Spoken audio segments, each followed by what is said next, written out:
આંતરરાષ્ટ્રીય મહિલા દિવસ નિમિત્તે ભરૂચના આત્મીય સંસ્કારધામ મોલ ખાતે ઉજવણી કાર્યક્રમ યોજાયો હતો। કાર્યક્રમમાં જિલ્લા પંચાયત ઉપપ્રમુખ આરતી પટેલ તેમજ નેહા બિયાડવાલ સહિતના મહાનુભાવો ઉપસ્થિત રહ્યા હતા।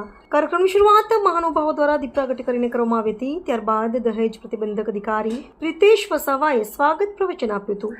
ઉપસ્થિત મહાનુભાવોને મિલેટ્સ કીટ આપી સન્માનિત કરવામાં આવ્યા હતા। આ પ્રસંગે જિલ્લા પંચાયત પ્રમુખે મહિલાઓને આંતરરાષ્ટ્રીય મહિલા દિવસની શુભેચ્છાઓ પાઠવી હતી અને જણાવ્યું હતું કે આંતરરાષ્ટ્રીય મહિલા દિવસ મહિલાઓના સાહસ, સન્માન અને દ્રઢ ઈચ્છા શક્તિની ઉજવણીનો અવસર છે। ભૂતકાળમાં અનેક સામાજિક બાંધછોડના કારણે મહિલાઓને આગળ વધવાની તક ઓછી મળતી હતી, પરંતુ આજના સમયમાં નારી શક્તિ દેશના સીમડાઓથી લઈને અવકાશ સુધી પોતાની પ્રતિભા અને શક્તિનો પરિચય આપી રહી છે। નેહા બિયાડવાલે પોતાના સંબોધનમાં જણાવ્યું હતું કે દર વર્ષે 8 માર્ચે ઉજવાતો આંતરરાષ્ટ્રીય મહિલા દિવસ મહિલાઓને આત્મનિર્ભર બનાવવા તેમજ સમાજના ઉત્થાન માટે પ્રેરિત કરવાનો મહત્વનો દિવસ છે। રાષ્ટ્રના વિકાસમાં આજે મહિલાઓ વિવિધ ક્ષેત્રોમાં દ્રઢ મનોબળ સાથે આગળ વધી રહી છે। કાર્યક્રમ દરમિયાન મહિલા કલ્યાણની વિવિધ સરકારી યોજનાઓના લાભાર્થીઓને સહાય અને મંજૂરી હુકમો એનાયત કરવામાં આવ્યા હતા, જેમાં 11 દીકરીઓને વાલી દીકરી યોજનાના મંજૂરી હુકમ આપવામાં આવ્યા હતા। ઉપરાંત 5 મહિલાઓને વિધવા સહાય અને 2 મહિલાઓને પુનર્લગ્ન સહાય મંજૂર કરવામાં આવી હતી।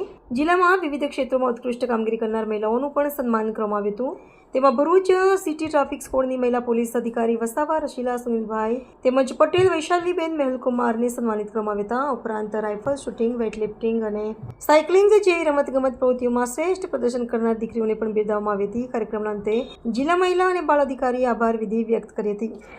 નમસ્કાર।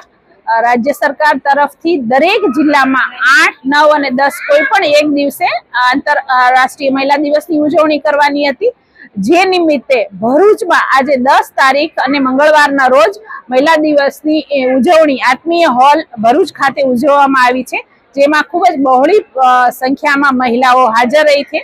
પદાધિકારી, અધિકારી, લેડી મહિલાઓ હાજર રહી છે અને બધાએ મહિલાઓને પ્રોત્સાહન આપ્યું છે। વાલી દીકરીના લાભાર્થી, પુનઃ લગ્ન, વિધવા સહાયના લાભાર્થીઓ અને અલગ અલગ ક્ષેત્રમાં જે એને સિદ્ધિ હાંસલ કરી છે એવી મહિલાઓ અહીંયા આવી હતી, એમને પ્રોત્સાહન અમે આપેલું છે અને મારા માટે ખૂબ જ ખુશીની વાત છે કે બધાએ ખૂબ સારો એવો સહકાર આટલા શોર્ટ ટાઈમમાં આપ્યો છે। Thank you so much.